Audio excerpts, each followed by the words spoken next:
Assalamualaikum warahmatullahi wabarakatuh. Alhamdulillahirabbil alamin wa bihi nasta'in ala umurid dunya waddin wassalatu wassalamu ala asrafil anbiya'i wal mursalin wa ala alihi wa ashabihi ajma'in. Amma ba'du. Pertama-tama, marilah kita panjatkan puji dan syukur kepada Allah Subhanahu wa taala yang dengan rahmat dan kasih sayangnya kita masih dapat merasakan banyak kenikmatan, diantaranya nikmat sehat, nikmat waktu, dan nikmat iman Islam. Salawat dan salam tak lupa kita sampaikan kepada Rasulullah Shallallahu Alaihi Wasallam yang dengan kesabaran dan perjuangan beliau menyebarkan agama tauhid hingga sampai kita dapat mengenal Islam hingga saat ini.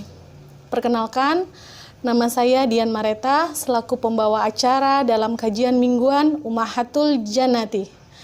Kajian minggu ini akan diawali dengan pembacaan tilawati oleh Ustazah Hasunah dan dilanjutkan dengan pembahasan materi tahsin. Kepada Ustazah Hasunah, kami persilahkan. Assalamualaikum warahmatullahi wabarakatuh.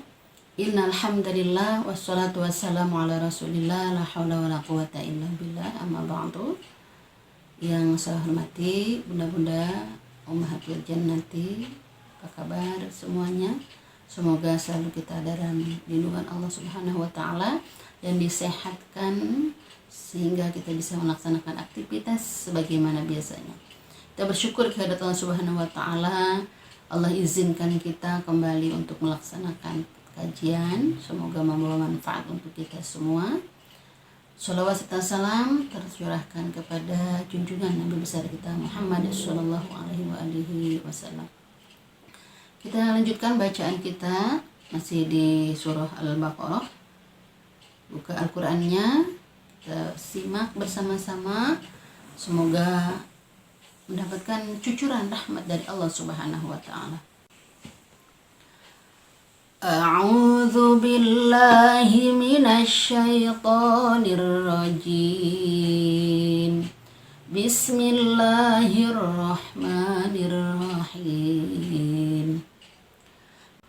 Wa man azlamu mimman mana'a masajidallahi an yuzkara fiha ismuhu wa sa'a fi kharabiha ulaika ma kana lahum an yadkhuluha illa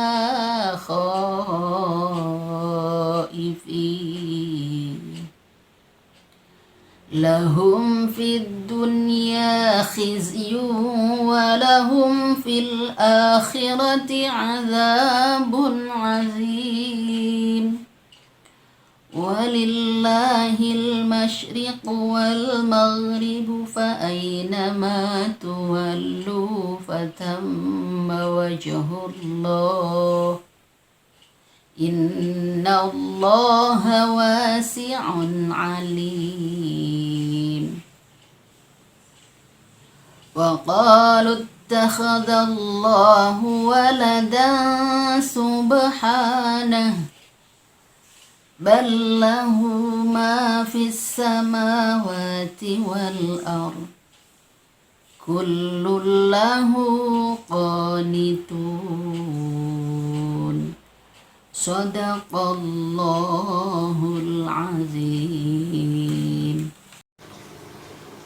Aku berlindung kepada Allah dari godaan syaitan yang terkutuk dengan menyebut nama Allah yang Maha Pengasih lagi Maha Penyayang.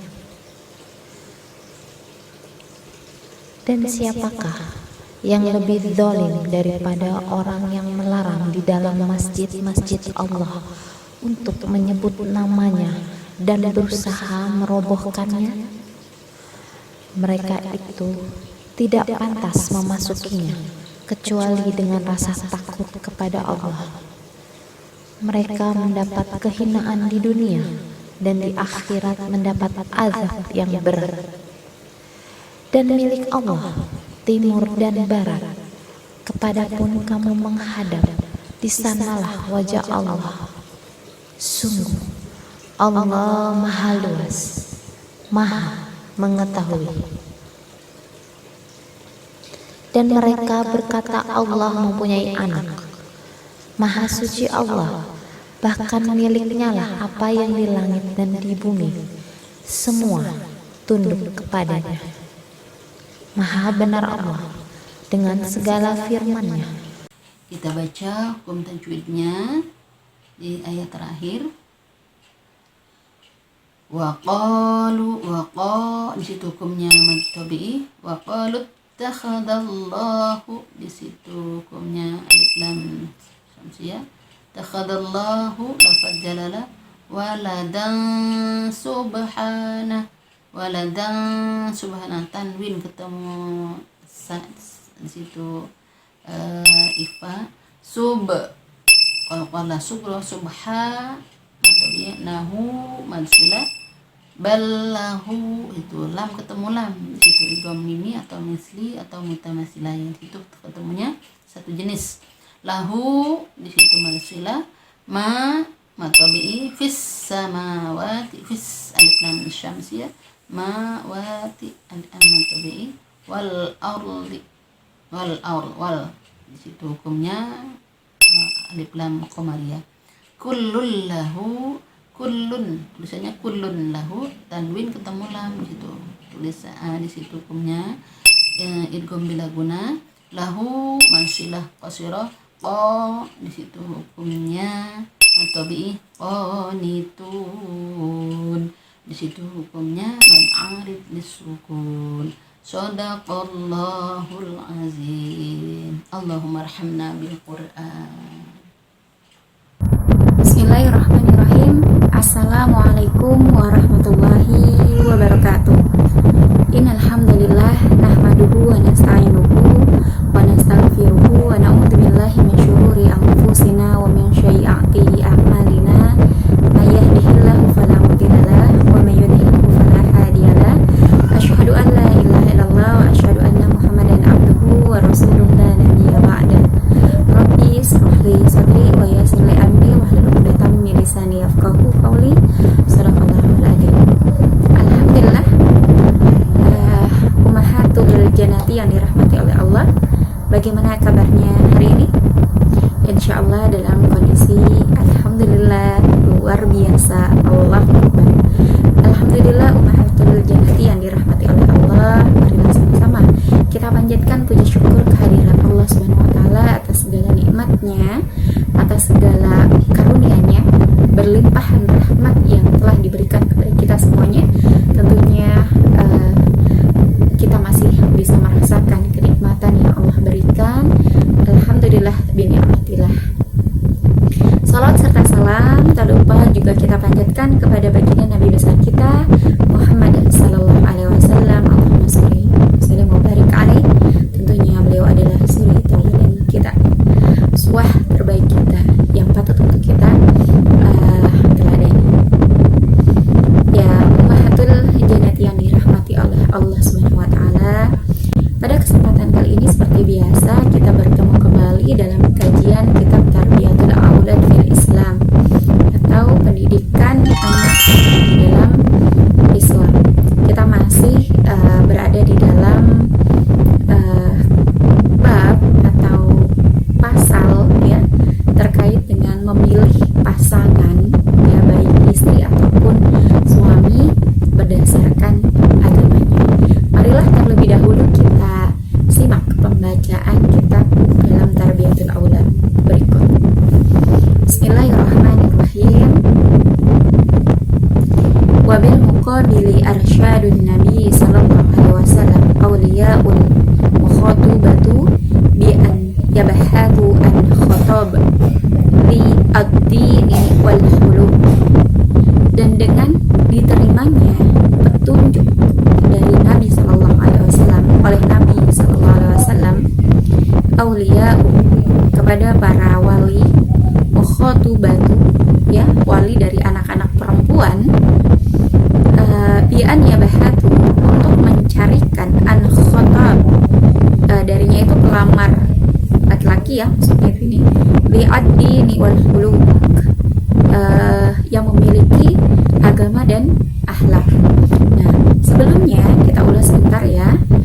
Di dalam riwayat Tabarani di sana dijelaskan di dalam Al-Autar bahwa ketika kemudian ada seorang pelamar ya, maka di sana yang harus kemudian kita cari tidak lain adalah dikarenakan illa an yakuddo basor gitu ya, untuk memalingkan wajah kita itu, memalingkan penglihatan kita itu tidak lain adalah dikarenakan karena apa? Agamanya. Artinya ketika kita ditanya mau memilih pasangan yang seperti apa atau ingin mencari calon yang seperti apa, maka jawaban kita adalah ad-dini al-khuluq, yang baik tentunya. Maka riwayat Tabarani yang kemarin sudah saya bacakan itu menjelaskan terkait bagaimana kemudian Rasulullah SAW menunjukkan kepada para wali perempuan, artinya berarti wali itu baik itu bapak atau kakak atau paman dari bapak atau adik gitu ya, yang memang dia memiliki keturunan dari bapak ya, jadi wali itu harus keturunan dari bapak. Nah, itu harus mencarikan si perempuan gitu ya, calon suami yang baik dari sisi agama dan akhlaknya.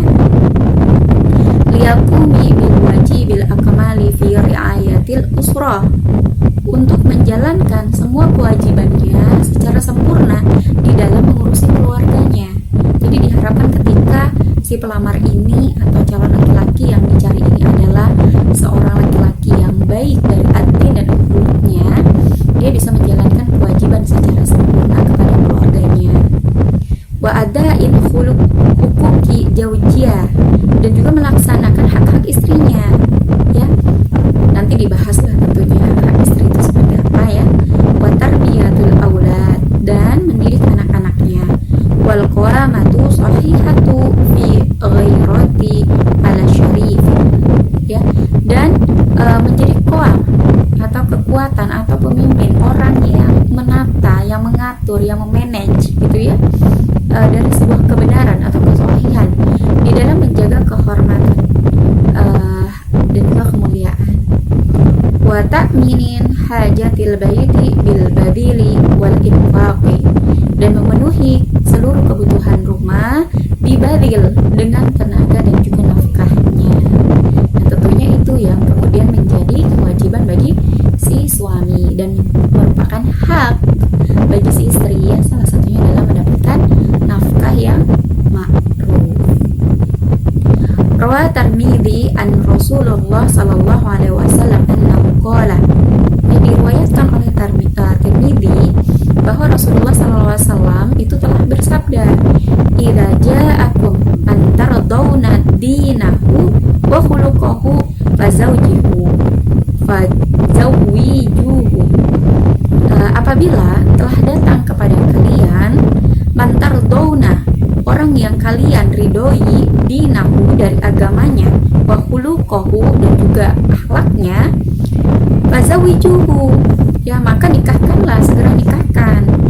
Illa taf'alu takun fitnatan fil ardi wa fasadun aridun ya, kecuali karena hal tersebut itu maksudnya ketika kita tidak segera menikahkan, hal tersebut akan menjadikan fitnah fil ardi, di muka bumi ini, wa fasadun aridun, dan juga menjadi kerusakan yang besar.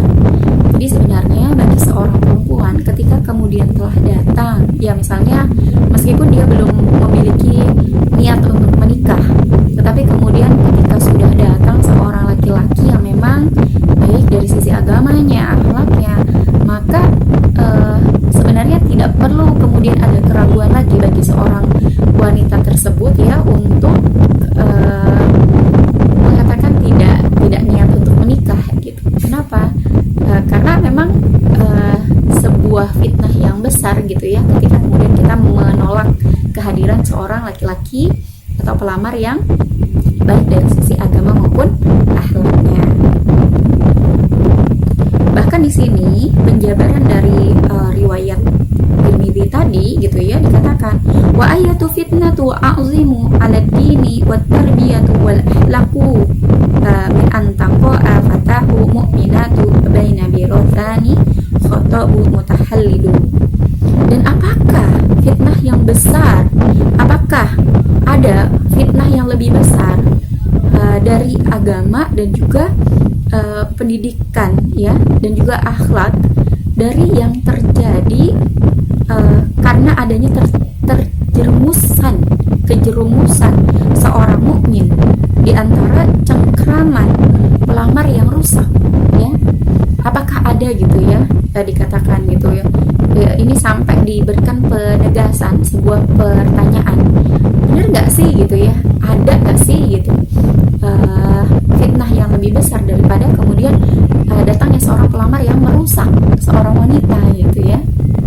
Kata al-zawji la yurqibu fi mu'minati illa wala dhimmah, atau seorang suami yang tidak menampakkan, menontonkan di dalam sisi seorang mukmin, jadi dia tidak menampakkan mukmin illa wala dhimmah, dan juga tidak berhati nurani. Wala yaqimu lisyarifi wa ghairati wala iradi wa zinan wala i'tibar, dan juga tidak menjaga kemuliaan dan kehormatan dan menunjukkan zina ya, dan ini sesuatu hal yang sangat tidak efektif gitu ya, dikatakan. Jadi di sini sampai muncul sebuah pertanyaan, apakah kemudian menjadi sesuatu hal yang fitnah besar gitu jika seorang perempuan gitu ya diberikan kepada seorang pelamar yang rusak. Wa ayatu fitnatu a'zimu 'alal mar'ati shalihati min antaqa fi ansamati zauji iyahi fajir. Dan apakah akan terjadi fitnah yang lebih besar atas seorang wanita yang solihah dari keadaan tersebut di dalam kebejatan suaminya, iyahi fajir, yang kemudian suaminya itu menghalalkan segala cara, yukarihuma, yang memaksanya ala safuri wal ikhtilati, atas suka bepergian. Jadi suaminya itu malah memaksanya, udah sana pergi aja keluar gitu kan ya, yang senang melihat istrinya senang berjalan-jalan atau hangout gitu ya. Wal ikhtilaf, dan juga bebas bergaul, berikhtilaf, campur baur, bergaul bebas.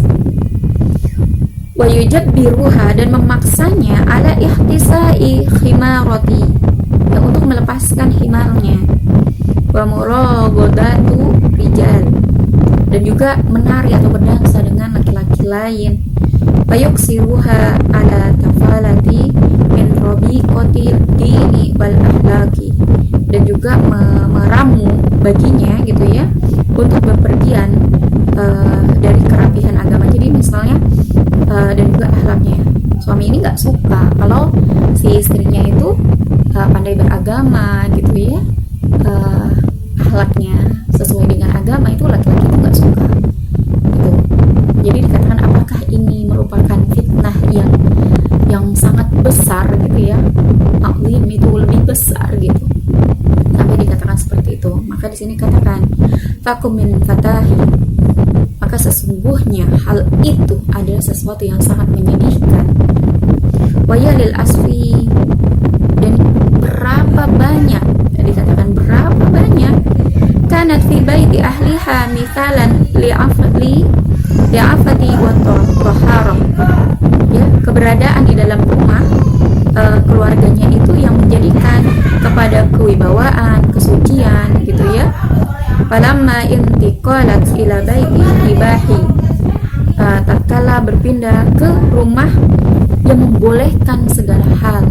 Jadi itu ada sesuatu hal yang menyedihkan kalau kemudian suaminya membiarkan istrinya itu melakukan hal-hal yang tidak diperbolehkan dalam hukum syariat, atau membolehkan segala hal. Tadi ya bepergian, dibolehkan untuk melepaskan himarnya, lalu kemudian berdansa dengan laki-laki lain atau berikhtilat. Itu sesuatu yang sangat amat buruk. Zauji mutahallilu fajir, dan suami itu adalah suami yang dikatakan sangat merusak.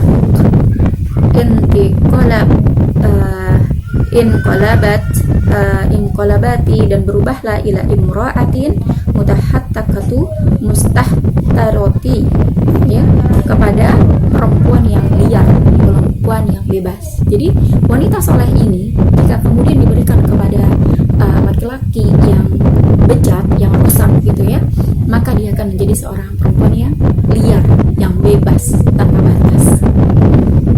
La taqimu lima bada'i fadilati ayati qimati, dan tidak menjalankan kepada mabda yang peraturan yang utama, yakni nilai-nilai. Ya, jadi dianggap tidak menjalankan peraturan atau keutamaan yang utama dari nilai-nilai Islam. Wala limafhumati, dan juga tidak menjalankan kepada pemahaman afqti, ya, kewibawaan masyari, kemuliaan a'tibar, yang mana semuanya itu adalah sebuah hal yang sangat efektif untuk dijalankan oleh seorang muslimah yang solihah, agar nampak kemuslimahannya di tengah-tengah masyarakat bahwa dia adalah orang yang mencerminkan agamanya. Wa mimma la syakki fihi anil aulada hina yansha'una fi masali hadal baiti mutahallilul madanil azam, ya, dan tidak diragukan lagi di dalamnya bahwa anak-anak ketika mereka itu hidup di dalam kondisi, ya, rumah yang seperti ini, artinya rumah yang penuh dengan kerusakan, banjan asam gitu ya, yang bergelimang dosa, fa innahum sayna syu'una, ya, maka sesungguhnya mereka itu berada di dalam kehidupan la muhalalati gitu ya, yang tidak bagus gitu, yang tidak terkondisikan, atau yang menyimpang gitu ya, alal inharafi, atas penyimpangan, wa ibahiyati, dan menghalalkan berbagai cara. Jadi bukan cuma si wanita solihah saja yang akhirnya akan menjadi liar dan menghalalkan segala cara gitu ya, tapi anak-anak yang dididik dengan karakter seperti itu pun akan berlaku seperti itu. Wa yatarabbuna 'alal fasadi wal munkar, dan pendidikannya atas anak-anaknya itu akan menjadi rusak dan ingkar. Idan fal ikhtiyari ala asasi dini wa akhlaqi min ahum ma yahaqqiqu li zawjaini syahadatuhuma kamilatu mu'minatu. Oleh sebab itu maka ikhtiar atau memilih atas dasar asas agama dan akhlak itu adalah sesuatu hal yang terpenting dari apa-apa yang menjadi hak, ya, hak-hak bagi pasangan suami istri, yang kemudian hak-hak ini merupakan jalan untuk mendapatkan sa'adah, kebahagiaan bagi keduanya secara kamilah, sempurna, selayaknya seorang mukmin. Wal auladu tarbiyatahum al-islamiyatu fadilatu, sehingga anak-anaknya itu akan mereka didik dengan keutamaan Islam. Walil usrati syarifah thabata, dan bagi keluarganya itu akan mendapatkan kemuliaannya, kemuliaan yang tetap gitu ya. Wa istiqraruha mansyud, dan juga ketentraman yang diinginkan.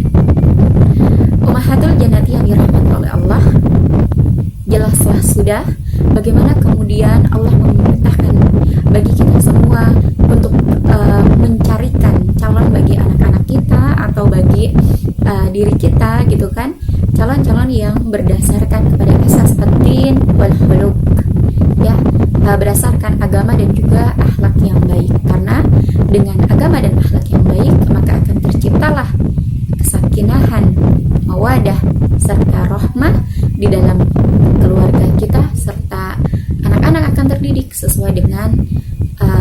aturan Islam yang tentunya itu semua sesuai dengan apa yang Allah perintahkan dan Allah inginkan sebagai cermin ketaatan kita sebagai seorang mukmin yang jelas-jelas ketika kita sudah berikrar menyebutkan dua kalimat syahadat, asyhadu alla ilaha illallah wa asyhadu anna muhammadar rasulullah, maka konsekuensi ketaatan kita menjadi sesuatu hal yang sangat harus diperhatikan di dalam menjalankan segala aktivitas, tentunya di dalam menuju ketaatan kepada Allah Subhanahu wa taala. Mungkin itu saja Ummahatul Jannati yang bisa saya sampaikan. Semoga bisa bermanfaat dan ada hikmah yang bisa dipetik. Saya cukupkan, kurang lebihnya saya mohon maaf. Apabila ada kekurangan, semata-mata adalah dari diri saya sendiri dan kelebihan hanya milik Allah semata. Saya tutup dengan billahi taufiq wal hidayah, ihdinas siratal mustaqim. Wassalamualaikum warahmatullahi wabarakatuh. Alhamdulillah, demikianlah kajian kita minggu ini. Semoga dapat memberi manfaat dan dapat memperbaiki bacaan Al-Quran kita lebih baik lagi. Amin, amin ya rabbal alamin.